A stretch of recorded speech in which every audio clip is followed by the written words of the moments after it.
We'll start with creating the activity for login. Its task is chiefly to illustrate how to use layouts. In this case, we'll focus on the linear layout, which is, in fact, the simplest view. Apart from that, we'll deal with distributing controls, how to use the tools padding and margin to obtain the user interface we're interested in. I'll also show you how selectors work. It's an interesting feature which allows us to create buttons which react, for instance, the moment we press them, to get a backlight or possibly the change of the button's color. We'll also use the possibilities provided by edit text. It's a component where we can enter data, and additionally, it has some interesting options, such as hiding data in case of entering the password or displaying errors during validation. That's basically what we'll deal with in a while. Let's start with creating a new project, which we'll further develop as part of other modules. When creating a new project, we see that Android Studio remembered our domain name. We just need to enter the new application name. We'll still use Android version 4.03. We could actually try using version 2.3, but it would involve using digital libraries. I don't want to do this due to the additional complications in terms of project creation.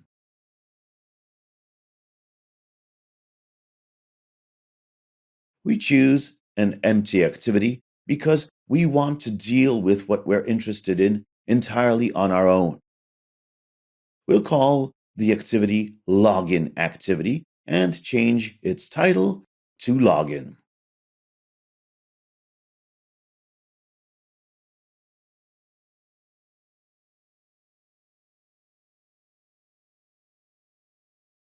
We wait a while for the project to be built.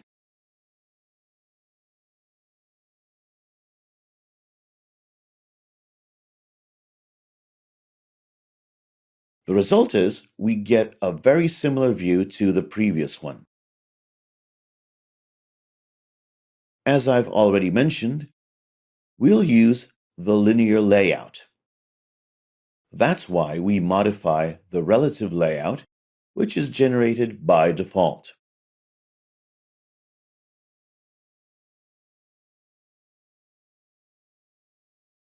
In the beginning, we have a single generated text view. It doesn't fit to our project, so we remove it.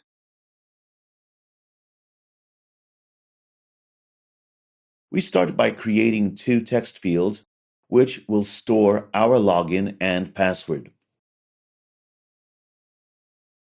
The text fields are edit text controls. As I've already mentioned, in this case, the first thing we have to set is the view height and the width of our layout. Here, we may specify the set value in pixels. If rendering issues arise, we may change the API version from version 20, which is installed by default, to version 19.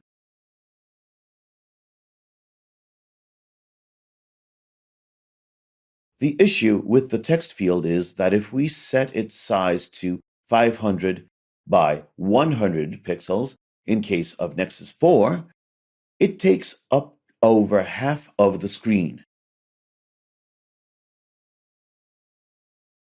However, if we change the device to Nexus 7, which is larger, the field takes up less than half of the screen. That's why Google discourages us from using pixels to determine the size values. There is a far better solution, namely to use the DP or dip measure. It's a special value which is automatically scaled to the screen density.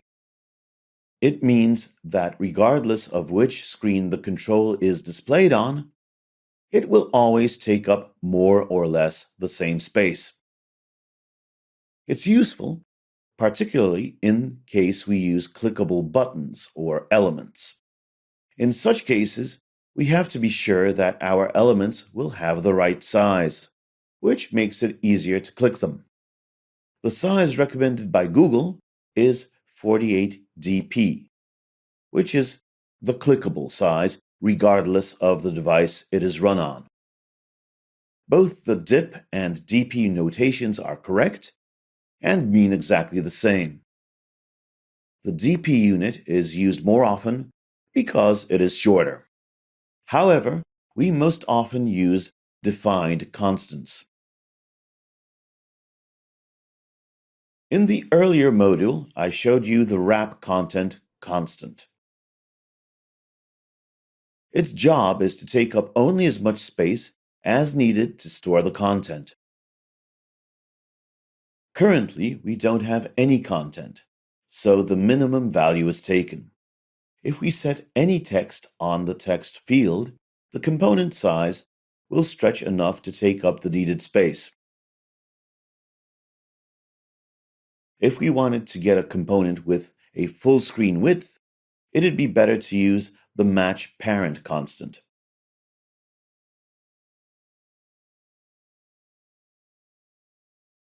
This value means that regardless of the contents, the given component always takes up as much as its parent allows.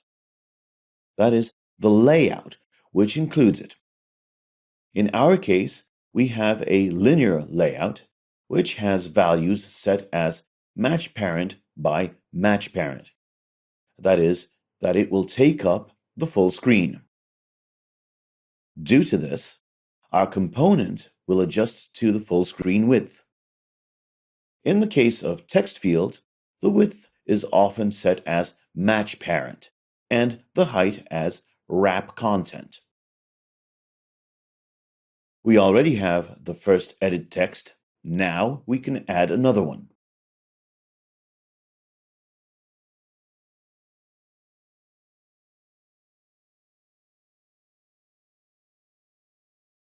We get a warning now.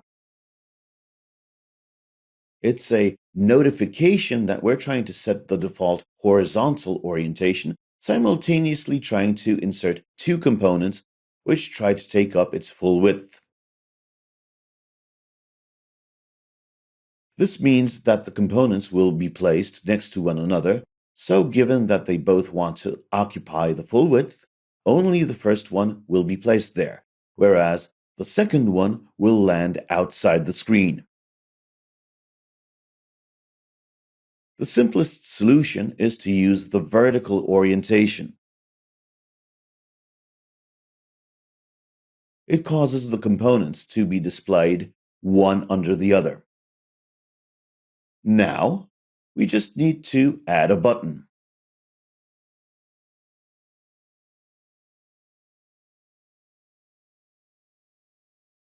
Here, we'll also set the width to match parent and height to wrap content.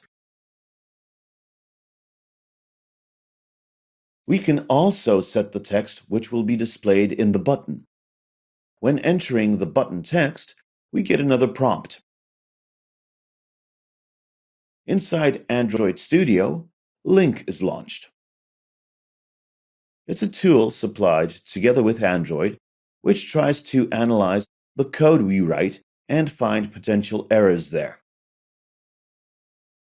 In our case, Link determined that we try to use ordinary text in a place where we could use a string.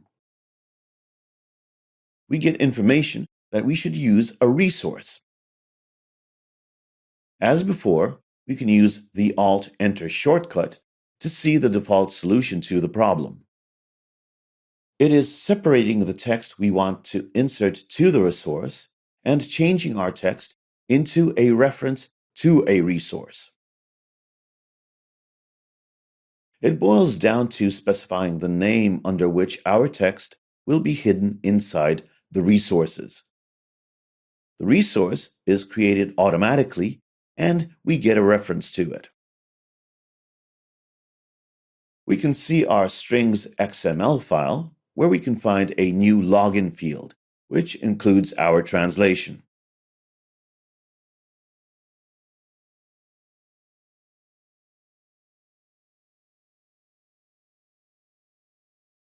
An additional warning we may see is that our text fields do not inform the user about the data we expect.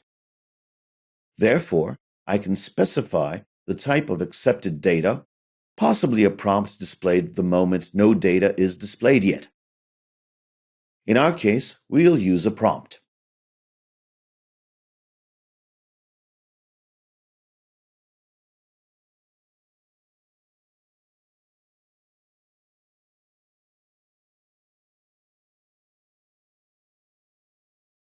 When entering the text, link suggests that we're trying to use a text instead of resources.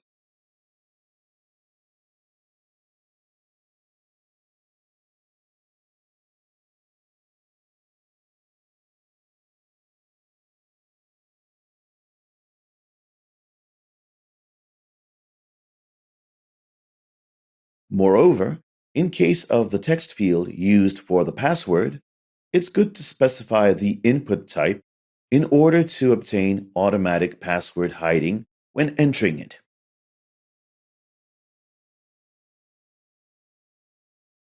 Setting input type to text password causes the entered text to be treated as a password, so it won't be displayed.